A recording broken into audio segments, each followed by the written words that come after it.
മിശിഹായിലെ സ്നേഹം നിറഞ്ഞ മാതാപിതാക്കന്മാരെ, സഹോദരി സഹോദരന്മാരെ, പ്രിയ കുഞ്ഞുമക്കളെ, 1 യോഹന്നാൻ 2-ാം അധ്യായം 14-ാമത്തെ തിരുവചനം.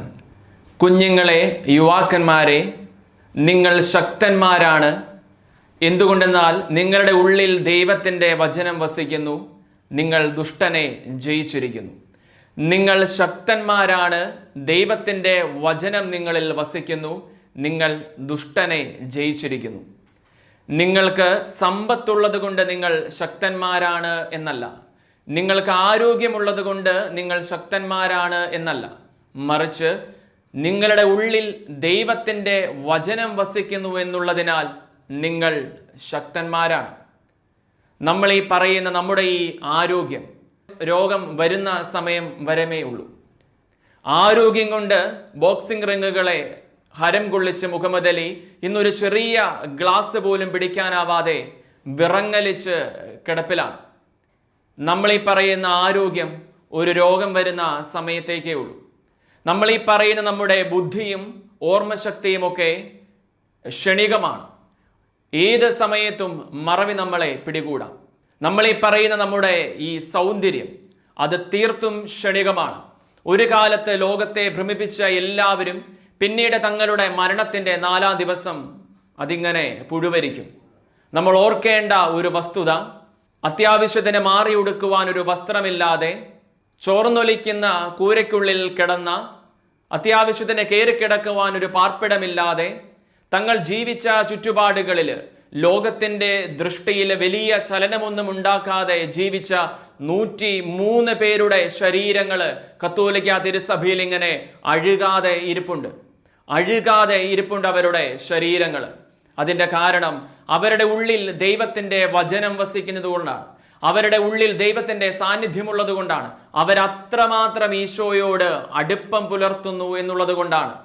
നമ്മളുടെ ശരീരങ്ങൾ ഇങ്ങനെ അഴുകാതെ നമ്മുടെ മരണത്തിന് ശേഷവും ഒരു തിരുശേഷിപ്പ് പോലെ സജീവമായിട്ട് നിലനിൽക്കണമെങ്കിൽ നമ്മുടെ ഉള്ളിൽ ദൈവത്തിൻ്റെ വചനം വസിക്കണം. നമ്മുടെ ഉള്ളിൽ ദൈവത്തിൻ്റെ സാന്നിധ്യമുണ്ടാകണം. നമ്മൾ ഈശോയോട് അത്രമാത്രം അടുപ്പത്തിലായിരിക്കണം. ദൈവത്തിൻ്റെ വചനമാണ് ഈ പ്രപഞ്ചത്തിലെ സകലതും സൃഷ്ടിച്ചത്. അത്രമാത്രം പവർഫുള്ളാണ് ദൈവത്തിൻ്റെ വചനം. ഈ വചനത്തിൻ്റെ ശക്തിയിലേക്ക് വളരാനായിട്ട് ഈ കാലഘട്ടങ്ങളിൽ സഭ നമ്മളോട് ആഹ്വാനം ചെയ്യുകയാണ്. യുവാക്കന്മാരും യുവതികളും നമ്മുടെ കുഞ്ഞുങ്ങളുമെല്ലാം ഈശോയിലേക്കും സഭയിലേക്കും കൂദാശകളിലേക്കും വിശുദ്ധ ഗ്രന്ഥ വായനകളിലേക്കും ഒക്കെ അടുക്കേണ്ട കാലഘട്ടം എത്തിയിരിക്കുകയാണ്. ലോക യുവജന സമ്മേളനം ഉദ്ഘാടനം ചെയ്തുകൊണ്ട് ആദ്യമായിട്ട് ജോൺ പോൾ പാപ്പ പറഞ്ഞ വാചകം ഇതായിരുന്നു: നിങ്ങൾക്ക് ആസ്വദിക്കാൻ അവകാശമുള്ള സന്തോഷത്തിന് ഒരു പേരും മുഖവുമേ ഉള്ളൂ, അത് ഈശോ എന്നാണ്. നിങ്ങൾക്ക് ഈ ലോകത്തിൽ ആസ്വദിക്കാനായിട്ട് അവകാശമുള്ളത് ഒരേ ഒരു സന്തോഷമാണ്. ആ സന്തോഷത്തിൻ്റെ പേര് ഈശോ എന്നാണ്. 33 വയസ്സുള്ള ചെറുപ്പക്കാരനായ ഒരു ദൈവം. ഈ തലക്കെട്ട് നമ്മുടെയൊക്കെ കുടുംബങ്ങളിൽ യുവാക്കന്മാരും കുഞ്ഞുങ്ങളും ഒക്കെ ഇങ്ങനെ നിരന്തരം ധ്യാനിക്കേണ്ട ഒരു തലക്കെട്ടാണ്. 33 വയസ്സ് പ്രായമുള്ള യുവാവായ ഒരു ദൈവം അന്ത്യമയങ്ങുന്ന നേരങ്ങളിൽ ഇങ്ങനെ കൂടെയുള്ളവരോട് സൊറ പറഞ്ഞും ചെറിയ കഥകളിലൂടെ സ്വർഗത്തിലെ അപ്പനെ പരിചയപ്പെടുത്തിയും വിരുന്നുകളിൽ പങ്കെടുത്ത് അന്നേ വരെ ആരും കേട്ടിട്ടില്ലാത്ത സുവിശേഷങ്ങൾ പങ്കുവെച്ചും സ്വർഗത്തെ കൊതിപ്പിക്കുമാർ ഈ ഭൂമിയിൽ ജീവിച്ച യുവാവായ ഒരു ദൈവം.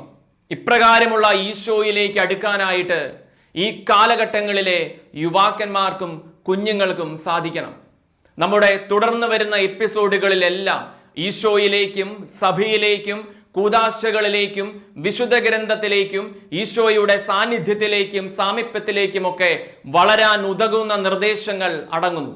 അതെല്ലാം നമ്മുടെ കുടുംബങ്ങളിൽ മാതാപിതാക്കന്മാര് കുഞ്ഞുങ്ങളും യുവാക്കന്മാരും യുവതികളുമായിട്ട് പങ്കുവെച്ച് ഈശോയുടെ സ്നേഹത്തിലേക്ക് ഒരു പടി കൂടി അടുക്കാനായിട്ട് നമുക്ക് പരിശ്രമിക്കാം.